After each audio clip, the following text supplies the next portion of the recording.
In this video, you will learn the mass knowns of the root chakra, also called Muladhara. Doing a little bit of a recap, we have 7 main energetic centers in our body. In this series, we're going to cover each one of them in a specific class. This class, it's all about the root chakra, which is also known as Muladhara. The first thing to know is its location. For men, it's located right at the end of the spinal cord. For women, it's located in between the ovaries. It has affinity for the color red. So today I am wearing red just because of that reason. And when it comes to organs, it usually rules the ovaries, testicles, and also the adrenal glands. When it comes to bigger systems, it's very related to the skin and also to the bones, which give structure to the body. And you will understand why in just a second. This chakra is also related to earth and our connection to it. So this is why it's at the root of our spine and is the one that roots us to the center of the earth and connects us to everything that is physical, everything that we're creating within our lives, everything that you can see, that you can touch, all the material things, and your relationship to everything that is material and physical. Because it's related to the connection that we have with the physical world, it's very related to how you feel in life. Are you feeling supported? Are you meeting with all your basic needs in life, or are you struggling with them? How is your relationship with money? Do you like your job? Or do you do it just because you need to get the money to pay the bills? All of these things and beliefs, they live in the root chakra.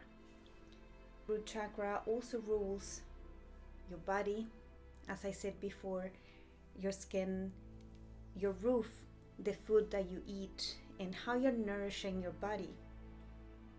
How healthy are you keeping yourself? Are you moving enough during the day, or are you stuck sitting on a chair the whole day, for example?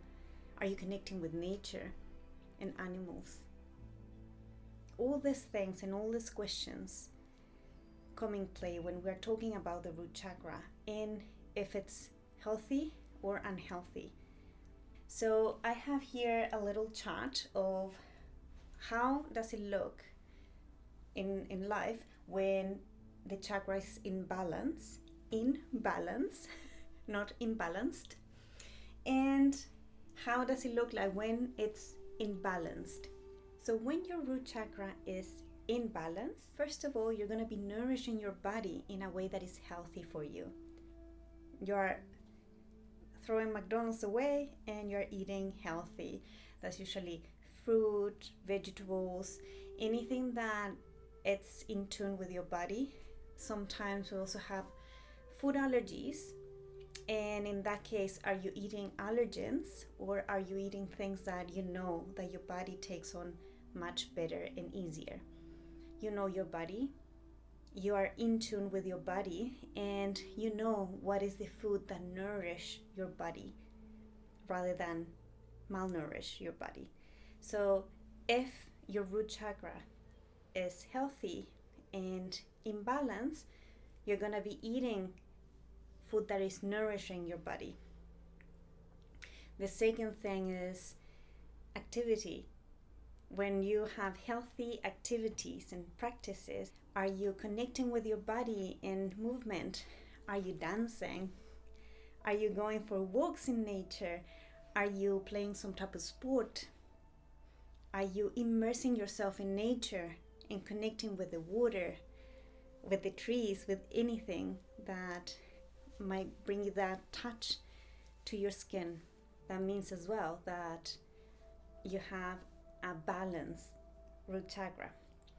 Then if we think about health, if you have a healthy skin, healthy structure and bones, that's also a sign that it's in balance. If you're in tune with your job and the job that you're doing, the work that you put out in the world, and you actually love it, that's also a sign. If the relationship that you have with money is healthy, there you go, in balance. If you're having all your basic needs met, and even more than met, if you're feeling supported by life and you're in the flow of life, trusting the process, again, in balance. So now let's talk about the signs of an imbalanced chakra. First, when you have a poor relationship with the food, when you're malnourishing your body, either by giving excess food or having excess behaviors, or when you are not nourishing your body at all and you decide not to eat. So when I'm saying having excess of food, it could be that you are overeating, or it could mean that you are overeating certain things, or that the food that you're eating is not really nourishing your body. So it could be fast food, excess in sugar, too much alcohol, for example, too many soft drinks and things like that. A poor relationship with your body. So this could look like looking yourself in the mirror and not liking what you see. If you're feeling shame of your body, that's another point I would like to add there. Feeling shameful about yourself, feeling that there's something wrong with you, which there's nothing wrong with you, okay? It's just a perception. If you're, for example, sitting all day long, you're not stretching, you're not having any type of physical activities or very poor activities, you're, for example, not connecting with nature enough, or having those moments of connection with nature, like for example going for a swim and feeling like the water on your skin, how does that feel? If you're not having those type of moments or any type of movement, and you're not exercising, not going for walks, staying in the whole day sitting in front of a computer and you're like this, just typing away your life, all of those are signs that you're not in tune with your body. That's also a sign of an imbalance in the energy of the root chakra. Another important one in my list is health, and how poor health looks like when your root chakra is not balanced. So in this case, things related to the skin, like any type of rashes, acne, dermatitis, you name it. I bet that you can give me like a bigger list than the one that I'm giving you right now. But you might relate anything related to skin. It's related as well to imbalances in the root chakra. Problems with the bones, like breaking a bone, or arthritis, like all the type of things that are related to the human skeleton. Some things related to ovaries, testicles, and the adrenal glands when they're firing up with stress hormones, because we're in survival mode, they're overreactive. So being stressed, feeling a lot of anxiety, how are you gonna get there? All of this point at imbalances in the root chakra. The next point in my list has to do with the job and how you generate income to sustain your basic needs and your needs in general.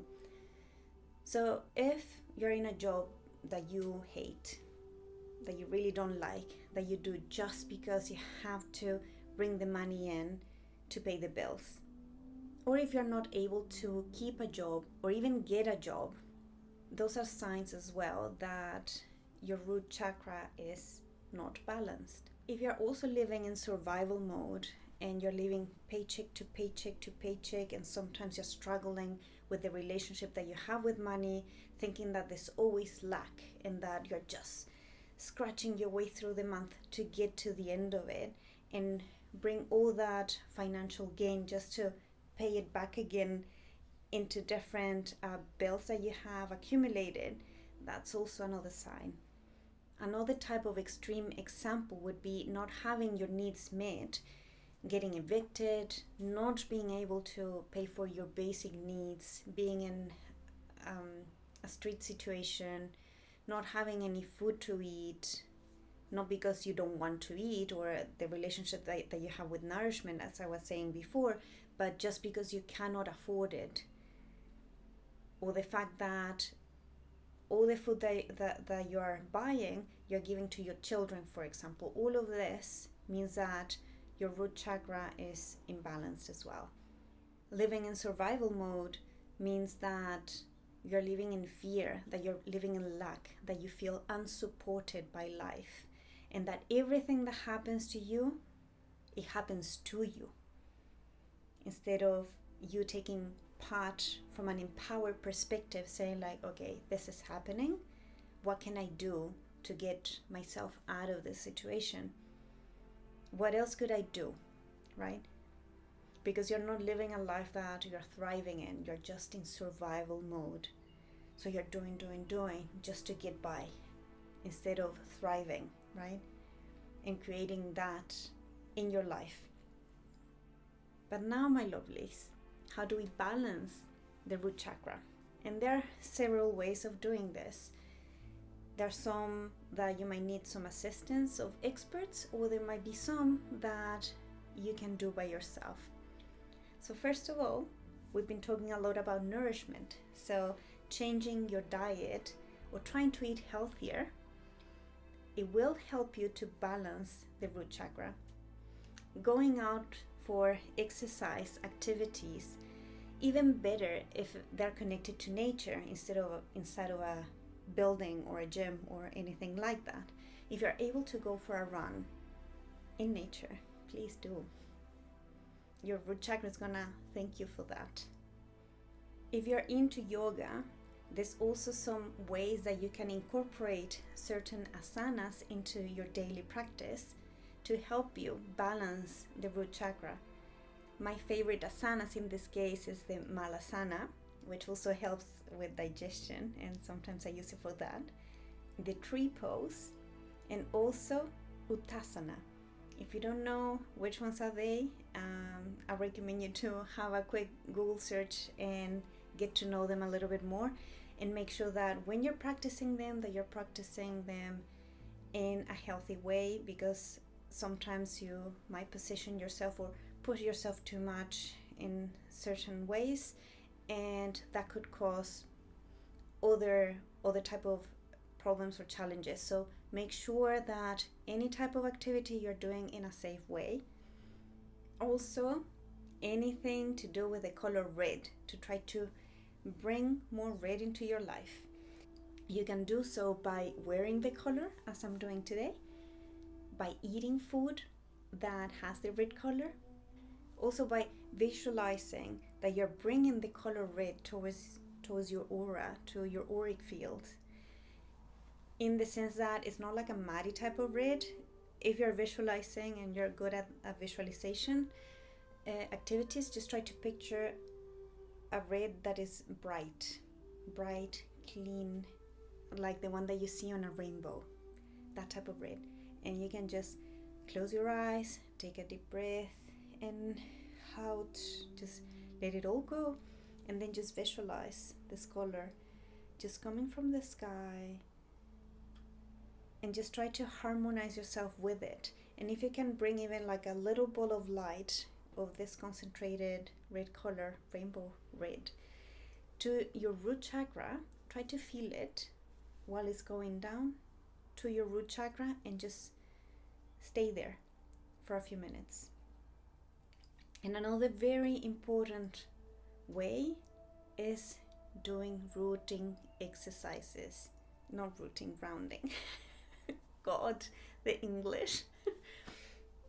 One of my favorite ways of grounding myself is by removing all my shoes, my socks, and going outside to nature, and putting my feet on the ground, flat on the ground, on top of grass or the earth. Avoid any type of man-made surfaces like concrete or I don't know, anything else. Like, just go to the ground. That's the idea of grounding this way.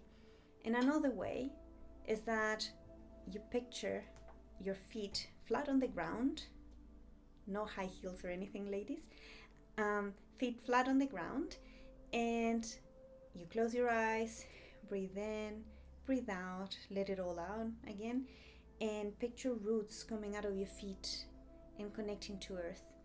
If you combine this visualization exercise with the one that I was mentioning before, going barefoot onto a nature surface, then it's even better, because you're actually rooting yourself.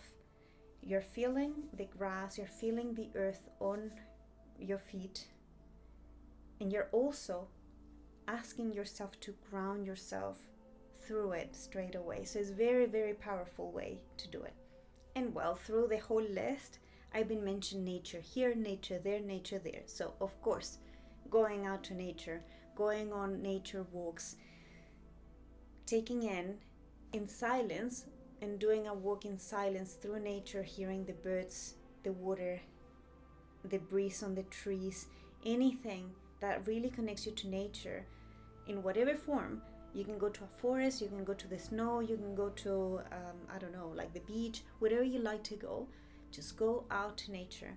If you live in a city, go and connect in the park. Go and hug a tree. Trees love that, and they love you for it. So just go and connect with nature. I could keep on going on and on about the root chakra, but I think that it's fair to say that you have a lot of information now.